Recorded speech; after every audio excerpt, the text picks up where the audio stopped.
It looked like a torch or perhaps a piece of plumbing, 7 inches of dark metal tubing with a ball on one end strapped to your wrist. Anyone who saw it would assume it was some kind of tool, maybe something an electrician carried. They would be wrong. Inside that innocent cylinder was a lead-weighted Cosh capable of crushing a skull, a 24-inch piano wire garrote that could strangle a man in seconds, and a spring-loaded stiletto blade that deployed with a single shake of the wrist. 3 ways to kill hidden inside one device. Collector records suggest only about 24 were ever made. This is the story of the McClagle & Pescott close combat weapon, one of SOE's most unusual combination close combat tools of the Second World War, 1941. Britain stood alone against Nazi Germany.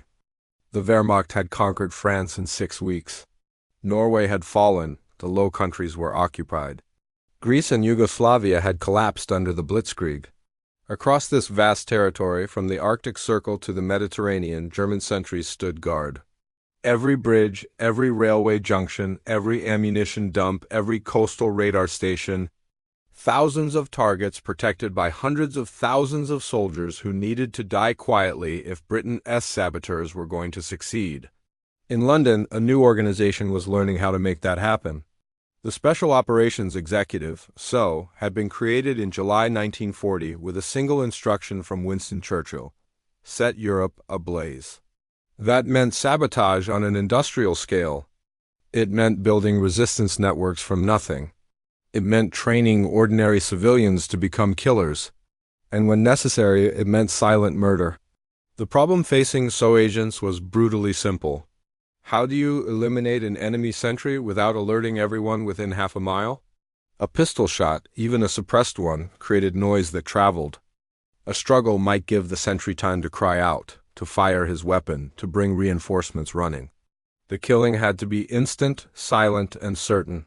One moment, the German would be standing at his post, rifle slung, perhaps thinking of home. The next, he would be dead on the ground, and the SOA operative would already be moving toward the target. No alarm raised, no patrol alerted, just a body cooling in the darkness. Existing weapons each solved part of the problem. The famous Fairbairn-Sykes fighting knife, designed by William Fairbairn and Eric Sykes based on their experience with the Shanghai Municipal Police, excelled at stabbing. Its needle-sharp blade, 7.5 inches of double-edged steel, could slide between ribs to pierce the heart. Fairbairn himself taught the technique: approach from behind. Clamp your left hand over the mouth and nose. Drive the blade upward into the kidney or across the throat. But a knife required you to close within arm's reach. And if your first thrust missed, if the sentry twisted at the wrong moment, you faced a fight against a trained soldier. The garrote offered a different solution. A loop of wire or cord pulled tight around the throat killed silently and certainly. Once the wire bit into the flesh, the victim had perhaps 10 seconds of consciousness, 15 at most. No time to cry out, no time to fight effectively. But the garrote only worked from behind.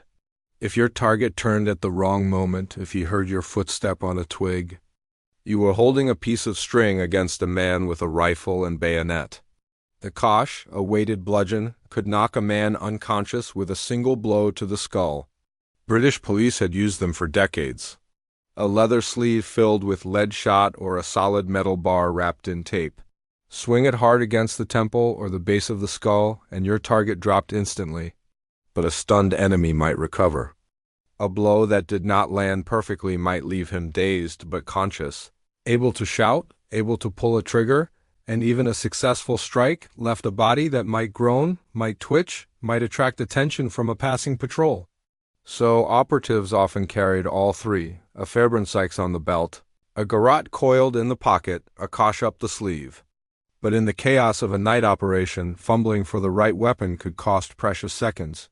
The sentry might turn. The patrol schedule might shift. A dog might bark. Every moment of delay increased the chance of discovery. And discovery behind enemy lines meant death. 2 men believed they had the solution. John Edward Pescott became managing director of Cogswell and Harrison Limited in 1938. The company, established in 1770 at 108 Piccadilly, ranked among London's most prestigious gunmakers. They built fine shotguns for aristocrats who hunted grouse on Scottish moors.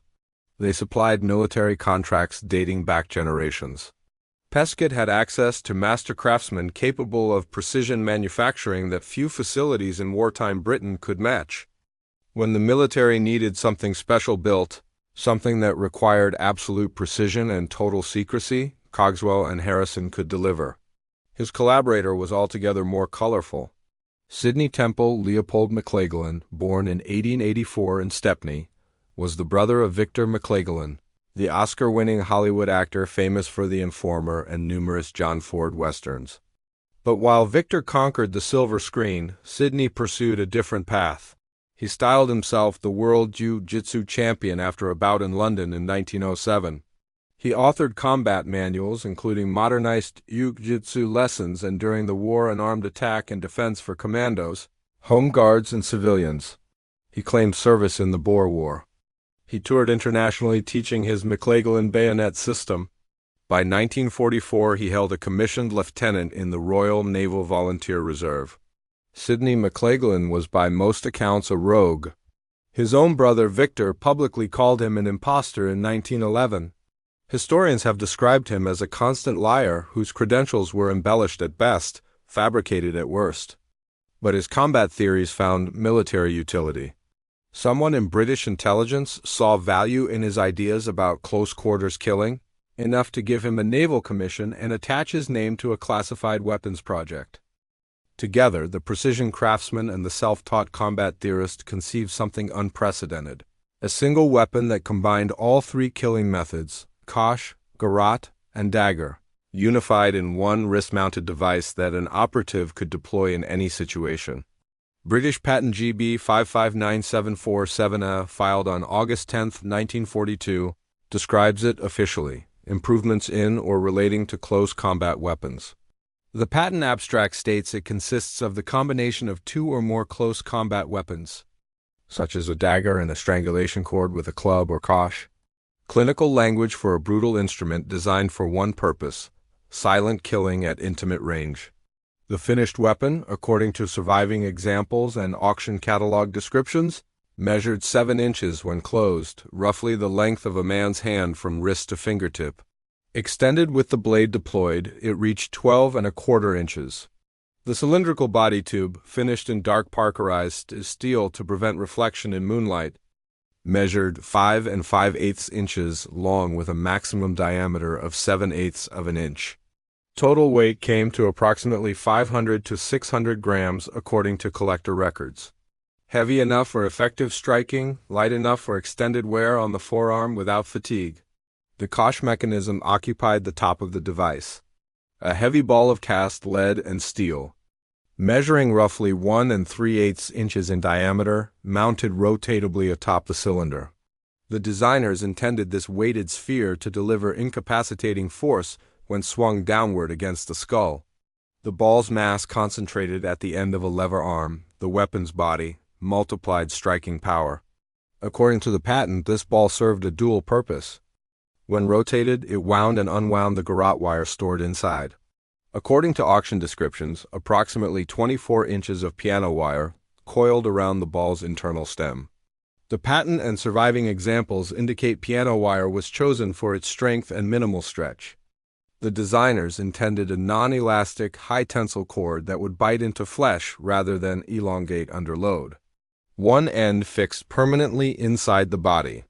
The free end emerged through a small hole near the top, equipped with a ring grip for the operative's finger. To deploy, the user loosened a set screw beneath the ball, drew out the wire to its full length, and could wind it back afterward by rotating the weighted sphere. The wire's length allowed operatives to approach sentries from behind, loop the garrote around their throat, cross their wrists behind the victim's head, and apply lethal strangling force. The dagger component occupied the opposite end. A 5½ stiletto blade, thin and spike-shaped, optimized for thrusting rather than cutting, nested inside the hollow body. The release mechanism was elegantly simple. A spring-loaded button on the side controlled a lateral arm attached to the blade. When depressed, gravity did the rest. Point the weapon downward. Shake your wrist. and the blade slid out and locked into position with an audible click. This gravity deployment meant the blade would deploy reliably even with wet or bloodied hands, even in total darkness, even under the stress of combat. The entire assembly attached to the forearm via a heavy web wrist strap with a split ring. An operative could wear it under a jacket sleeve, invisible to casual inspection, yet instantly accessible regardless of what they carried in their hands. Now, before we continue with how this weapon performed, if you are enjoying this deep dive into British engineering, hit subscribe. It takes a second, costs nothing, and helps the channel grow. Now, back to the McLaughlin pesket. Development began around 1941 with a prototype emerging before the patent application. This early version, which surfaced at auction in 2022 with provenance tracing to the Wilkinson sword tool room, revealed several critical flaws that required correction before production could proceed. The prototype's ball was not heavy enough for effective Cosh function. Striking power depends on mass and velocity. Reduce the mass and you need more velocity to achieve the same impact. More velocity means a longer swing. A longer swing means more time for your target to react. The blade measured only 8 centimeters, roughly 3 inches, too short for reliable killing. The Fairbairn Sykes achieved its lethality partly through blade length. 7.5 inches could reach vital organs from multiple angles. 3 inches might not penetrate deep enough to kill quickly. Most critically, the wire spool proved too small, causing stress failures in the garrote wire during deployment. The wire kinked where it wound too tightly around the small diameter spool. A kinked wire under tension was a wire about to snap. A garrote that snapped during use would doom an operative. Pesket's craftsmen at Cogswell and Harrison addressed each deficiency in the production version. They enlarged and weighted the ball for greater striking power. They extended the blade to a combat-effective 5.5 inches. They redesigned the internal wire storage with a larger diameter spool to prevent stress failures. According to Small Arms Review and specialist dealer catalogs, production numbers remained extraordinarily limited. Collector and auction records consistently describe the McLaughlin pesket as extremely rare, with most specialists estimating only about 24 were made. Some surviving examples examined by auction houses bear stamped markings and serial numbers, including references to patent pending status. One sold example reportedly carried a strap marking that collectors have interpreted as denoting the 1st Special Service Brigade, though such attributions should be verified against individual lot photographs. The intended recipients included operatives and, after America entered the war in December 1941, their counterparts in the United States Office of Strategic Services. The OSA, some sources connect the weapon to the famous 1st Special Service Force, the legendary Devil's Brigade that conducted operations in Italy and southern France. The weapon came issued with its wrist strap and a special belt scabbard, allowing operatives to carry it concealed beneath clothing for rapid deployment. Here is where the story takes an unexpected turn. No confirmed documented operational use has been found in accessible SO mission reports, veteran memoirs, or after-action files. The weapon appears in museum displays and collector catalogs, but not in mission logs. This may reflect archive gaps or informal field use that went unrecorded, but based on available evidence, the McLaughlin pesket seems to have remained unused in combat. Robert G. Siegel, writing in Small Arms Review, delivered a blunt assessment. There is no evidence that these were ever used in actual operations, let alone credited with an actual kill. While these specialized blades were designed for use by operatives and were purchased by them, they appear to be more a souvenir than an actual field service item. Why did this ingenious design fail to achieve operational use? Extreme rarity meant limited distribution. With only about 24 reportedly produced, the weapon could equip fewer than 25 operatives across all of SOE and OSS, organizations that employed thousands of agents across multiple continents. Timing proved problematic. By the time the patent published in March 1944, SOE had already established its preferred weapon suite. Operatives trusted the proven Fairbairn Sykes knife with its 2 million production run. They relied on standard garrotes and suppressed firearms like the Welrod pistol. Introducing an unfamiliar combination weapon mid-war offered uncertain benefits against established tools that already worked, compromised diluted effectiveness. Combining three weapons meant each component was inferior to a purpose-built alternative. The Cosh ball was smaller and lighter than a proper blackjack.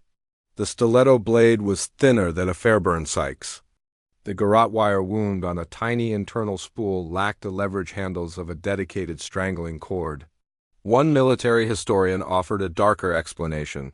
Such a specialized and obvious assassination device would have risked exposing an operative if discovered. Unlike a fighting knife, which might pass as standard military equipment, the McLaughlin-Peskett's unique design could mark its owner as someone the Gestapo would want to interrogate. Against German equivalents, the McLaughlin-Peskett had no true competitor. Germany never developed multifunction combination close combat weapons. Their Flieger-Kampfmesser gravity knife served paratroopers as a utility tool. Their SS and SA daggers were ceremonial rather than tactical. In silent killing capability, British engineering led the world. American OSS weapons took different approaches. The V-42 stiletto issued exclusively to the 1st Special Service Force was a superb fighting knife, but only a knife. The bizarre Sedgley OSS glove pistol, a .38 special single-shot device worn on the back of the hand and fired by punching, represented American ingenuity in concealment, but proved even more impractical with only 52 to 200 ever produced. Against its British stablemates, the McLaughlin-Peskett suffered by comparison. The Fairburn Sykes fighting knife achieved legendary status. It remains in British military ceremonial use today, carried by Royal Marines and commandos. The Welrod suppressed pistol, developed at SOE's Station 9 facility, offered genuinely silent killing at 73 decibels, quieter than a closing door with confirmed operational use from Norway to Burma. When so disbanded in January 1946, its exotic weapons scattered. The McLaughlin-Peskett, with its tiny production run, largely vanished from view. Surviving examples now command extraordinary collector interest. In December 2022, Bosley's military auctioneers sold a prototype for £900. Marked production versions list at $5,000 to $7,500 from specialist dealers. With only about 24 reportedly made and an unknown number surviving, authentic examples rank among the rarest Second World War weapons in existence. Sidney McLaughlin died in Newton Abbot, Devon in 1951, his wartime contributions largely forgotten. His brother Victor continued making films until 1959, winning acclaim in Hollywood while Sidney's name faded into obscurity. John Peskett continued at Cogswell and Harrison, eventually repurchasing the company from Inner Arms Company in 1963 and remaining until the mid-1960s. The prestigious gunmaker still operates today, though they no longer manufacture assassination devices for British intelligence. The best documented public display of the McLaughlin-Peskett is at the Secret Army Exhibition at Beaulieu in Hampshire, which maintains a permanent collection on SO operations. The Imperial War Museum holds extensive SO collections, and specialist publications continue to document the weapon for historians and collectors who appreciate its unique place in clandestine warfare history. No post-war military service occurred. British intelligence services did not adopt the weapon for the Cold War, preferring the Welrod success designs and conventional tools. The 3-in-1 concept influenced no known later developments. It remained a singular experiment, a road not taken in the evolution of covert weapons. 7 inches of dark metal. 3 ways to kill, perhaps 24 ever made. None confirmed to have taken a life. The McLaughlin-Peskett represents something important about Britain's secret war. When conventional methods failed, British engineers explored every conceivable solution. Some, like the Welrod, proved devastatingly effective. Others, like explosive rats and coal bombs, succeeded brilliantly in their missions. And some, like the McLaughlin-Peskett, remained elegant theories that never quite worked in practice. But that willingness to try everything, to combine, to innovate under pressure, defined British special operations engineering throughout the war. The weapon exists today as testament to creative desperation, to the dark ingenuity of total war, when Britain's clandestine forces explored every possible method of killing enemies silently and by any means necessary. That innocent-looking cylinder strapped to a wrist, concealing 3 ways to kill. It may never have taken a life, but it remains proof of how far British engineers were willing to go.